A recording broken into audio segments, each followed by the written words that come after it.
જ્યાં ગિરનારની ગોદમાં પ્રકૃતિનો અલૌકિક સ્પર્શ અનુભવાય છે, જ્યાં દરેક કણમાં ભક્તિ અને શ્રદ્ધાનો સંચાર થાય છે, એવી આ પાવન ધરા પર બિરાજે છે ભગવાન ઇન્દ્રેશ્વર મહાદેવ. કહેવાય છે કે જ્યાં ભોળાનાથનો વાસ હોય ત્યાંથી કોઈ ભક્ત નિરાશ પાછો ફરતો નથી.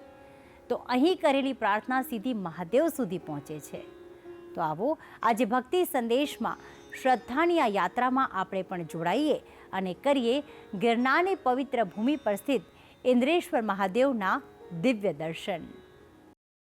સોરઠની પાવન ભૂમિ પર સતયુગ હોય કે દ્વાપર યુગ કે પછી ત્રેતા યુગ, ત્રણેય યુગોમાં અહીં ભગવાને અવતરણ કર્યું છે. ગિરનારની પાવન ભૂમિ પર તમામ 33 કરોડ દેવી દેવતાઓનો વાસ રહ્યો છે. ત્યારે આજે એક એવા શિવ મંદિરના દર્શન આપને કરાવીએ કે જ્યાં સ્વયં ભગવાન ઇન્દ્રને ગૌતમ ઋષિના શ્રાપમાંથી મુક્તિ મળી અને જે સ્થાને સ્વયં ભક્ત કવિ નરસિંહ મહેતાને થયો શિવજીનો સાક્ષાત્કાર. અહીં દર્શન કરતા મનને મળે છે પ્રસન્નતા. સદા શિવના આશીર્વાદ પ્રાપ્ત કરવાનું અનેરું સ્થાન. ગિરનારની પાવન ભૂમિમાં છે શિવજીનો વાસ. ખૂબ સાંકડી કેડી, આસપાસ નૈસર્ગિક સુંદરતાની ભરમાર અને તેમાં સદાશિવનું આ સુંદર મંદિર. ભક્તો અહીં દર્શને આવે તો મનમાં એ આસ્થા સાથે કે ભગવાન ઇન્દ્રેશ્વર તેમની દરેક મનોકામના અને દરેક ઈચ્છાઓ પૂર્ણ કરે. અને જ્યારે ભક્તો અહીંથી પરત ફરે ત્યાં સુધી તો તેમની મનોકામના અચૂક પૂરી થતી હોવાની છે માન્યતા. મંદિરમાં પ્રવેશ કરતા જ એક તરફ ભક્ત કવિ નરસિંહ મહેતાની મૂર્તિ સ્થાપિત કરવામાં આવી છે, તો બીજી તરફ સદાશિવની એક સુંદર આકાર સ્વરૂપની મૂર્તિ દ્રશ્યમાન થાય છે, જેમના શીશ પરથી ગંગા સ્વરૂપ નીર અવિરત વહ્યા કરતું દેખાય છે. અને પરિસરના મધ્યમાં જ વિશાળ ઘુમ્મટ સાથે નિર્માણ પામેલું ઇન્દ્રેશ્વર મહાદેવ મંદિર દ્રશ્યમાન થાય છે.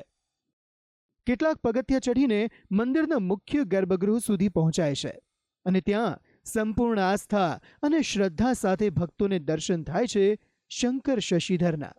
મંદિરના ગર્ભગૃહમાં પ્રવેશતા એક સુંદર નંદીની મૂર્તિ સ્થાપિત કરાઈ છે, જેની બરાબર સામે જ બિરાજમાન છે શ્રી ઇન્દ્રેશ્વર મહાદેવ. અહીં દર્શન કરતા ભક્તોના સઘળા કષ્ટોનો નાશ થતો હોવાની છે માન્યતા. અહીં નિત્ય 2 વાર સદાશિવની આરતી કરવામાં આવે છે. ઉપરાંત સદાશિવને ભજવાના ઉત્તમ દિવસોમાં તો અહીં ભક્તોનું ઘોડાપૂર ઉમટે છે. અમે ઘણા વર્ષોથી આ મંદિરમાં દર્શન કરવા માટે આવીએ છીએ અને આમ જોઈએ તો શંકર ઉપર તો વખતોથી જન્મથી જ શ્રદ્ધા છે અને ખૂબ જ એવું લાગે કે ના એનાથી ઘણી શક્તિ બી મળે છે.